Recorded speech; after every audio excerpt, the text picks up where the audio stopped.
ಕೊಯ್ಲೋತ್ತರ ಚಟುವಟಿಕೆಗಳಲ್ಲಿ ರೈತರ ಸಬಲೀಕರಣಕ್ಕೆ ರೂಪಿಸಲಾಗಿರುವ ಕೃಷಿ ಮೂಲಭೂತ ಸೌಕರ್ಯ ನಿಧಿಯ ಅನುದಾನವನ್ನು ಬಿಡುಗಡೆ ಮಾಡಲಾಗಿದೆ. ಕೃಷಿ ಮೂಲಭೂತ ಸೌಕರ್ಯ ನಿಧಿಯ ಬಳಕೆ ಬಗ್ಗೆ ಜನರಿಗೆ ಅರಿವು ಮೂಡಿಸಬೇಕು ಎಂದು ಸಚಿವರು ಸಲಹೆ ನೀಡಿದರು. ಕೃಷಿ ಚಟುವಟಿಕೆಗಳಿಗೆ ಬಿಡುಗಡೆಯಾದ ಹಣ ಎಷ್ಟು? ಡೀಟೇಲ್ಸ್ ಇಲ್ಲಿದೆ. ಕೊಯ್ಲೋತ್ತರ ಚಟುವಟಿಕೆಗಳಲ್ಲಿ ರೈತರ ಸಬಲೀಕರಣಕ್ಕೆ ರೂಪಿಸಲಾಗಿರುವ ಕೃಷಿ ಮೂಲಭೂತ ಸೌಕರ್ಯ ನಿಧಿಯ 4,500 ಕೋಟಿ ರೂಪಾಯಿ ಅನುದಾನವನ್ನು ಸಂಪೂರ್ಣ ಸದ್ಬಳಕೆ ಮಾಡುವಂತೆ ಕೃಷಿ ಸಚಿವ ಎನ್ ಚೆಲುವರಾಯಸ್ವಾಮಿ ಕರೆ ನೀಡಿದ್ದಾರೆ. ಕೊಯ್ಲೋತ್ತರ ಮೂಲಭೂತ ಸೌಕರ್ಯಗಳ ಅಭಿವೃದ್ಧಿ ಯೋಜನೆಗಳಿಗೆ ಗ್ಯಾರಂಟಿ ಇಲ್ಲದೆ 2 ಕೋಟಿ ರೂಪಾಯಿವರೆಗೆ ಕಡಿಮೆ ಬಡ್ಡಿ ದರದಲ್ಲಿ ಸಾಲ ಸೌಲಭ್ಯ ನೀಡುವ ಅವಕಾಶ ಇದೆ. ಆದರೆ ಇದರ ಅನುಷ್ಠಾನ ಚುರುಕಾಗಬೇಕು, ರೈತರಿಗೆ ಹೆಚ್ಚಿನ ಅರಿವು ಮೂಡಿಸುವ ಅಗತ್ಯ ಇದೆ. ಪ್ರತಿ ಕೃಷಿಕರಿಗೆ ಕೇಂದ್ರದ ಕೃಷಿ ಮೂಲಭೂತ ಸೌಕರ್ಯ ನಿಧಿ ಬಗ್ಗೆ ಅರಿವು ಮೂಡಿಸಬೇಕು. ಬ್ಯಾಂಕುಗಳು ಸಹ ಇದಕ್ಕೆ ಸಹಕಾರವನ್ನು ನೀಡಬೇಕು ಅಂತೇಳಿ ಸಚಿವರು ಸೂಚನೆಯನ್ನು ನೀಡಿದರು. ಪ್ರತಿ ಜಿಲ್ಲಾ ಹಂತದಲ್ಲಿ ಜಿಲ್ಲಾಧಿಕಾರಿಗಳು, ಜಿಲ್ಲಾ ಪಂಚಾಯತ್ ಸಿಇಒಗಳು ಪ್ರತಿ ತಿಂಗಳು ಕೆಡಿಪಿ ಸಭೆಗಳಲ್ಲಿ ಪ್ರಗತಿ ಪರಿಶೀಲನೆ ಮಾಡಬೇಕು. ಈ ಬಗ್ಗೆ ತಾವು ಸಹ ಎಲ್ಲ ಜಿಲ್ಲಾ ಉಸ್ತುವಾರಿ ಸಚಿವರಿಗೆ ಪತ್ರ ಬರೆಯುವುದಾಗಿ ಎನ್ ಚೆಲುವರಾಯಸ್ವಾಮಿ ತಿಳಿಸಿದರು. ದೊಡ್ಡ ಮಟ್ಟದ ಸಾಲ ಸೌಲಭ್ಯ ಸುಲಭವಾಗಿ ಸಿಗುವ ಅದು ರೈತರಿಗೆ ತಲುಪಬೇಕು.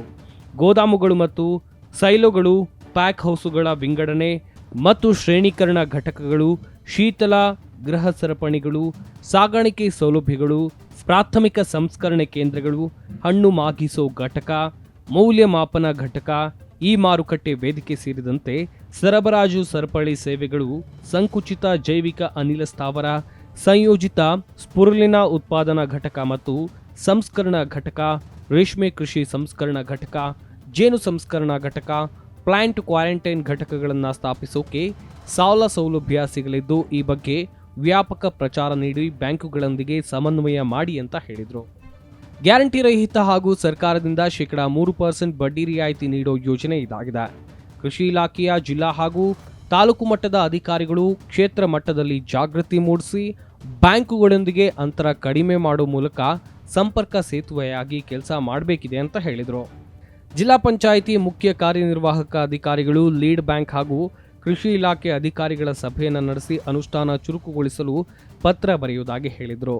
ಕೃಷಿ ಉತ್ಪಾದನೆ ಹೆಚ್ಚುತ್ತಾ ಇದೆ, ಆದರೆ ಕೊಯ್ಲೋತ್ತರ ನಿರ್ವಹಣೆಯಲ್ಲಿ ನಮ್ಮ ರೈತರು ಇನ್ನೂ ಹಿಂದಿದ್ದಾರೆ. ಹಲವು ಮುಂದುವರಿದ ಜಿಲ್ಲೆಗಳಲ್ಲಿ ಈ ಯೋಜನೆ ಅನುಷ್ಠಾನ ತೃಪ್ತಿಕರವಾಗಿಲ್ಲ. ಈ ಬಗ್ಗೆ ಅಧಿಕಾರಿಗಳು ಗಮನ ಹರಿಸಬೇಕಿದೆ ಅಂತ ವಿ ಅನ್ಬುಕುಮಾರ್ ಹೇಳಿದರು.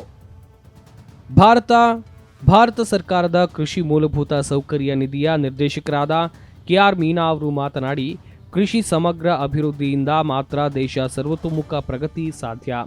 ದೇಶದಲ್ಲಿ ಆಹಾರ ಉತ್ಪಾದನೆ ಹೆಚ್ಚಿದೆ, ಆದರೆ ಅದರ ನಿರ್ವಹಣೆ, ಮೂಲಭೂತ ಸೌಕರ್ಯಗಳಲ್ಲಿ ದೊಡ್ಡ ಕೊರತೆ ಇದೆ.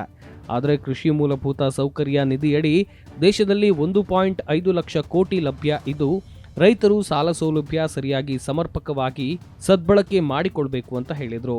Bureau report, Zee Kannada news. ಪ್ರತಿಕ್ಷಣದ ಸುದ್ದಿಗಾಗಿ Zee Kannada news app download ಮಾಡಿ. Live TV, latest updates, entertainment, life style, technology ಸುದ್ದಿ ನಿಮ್ಮ ಅಂಗೈಯಲ್ಲಿ.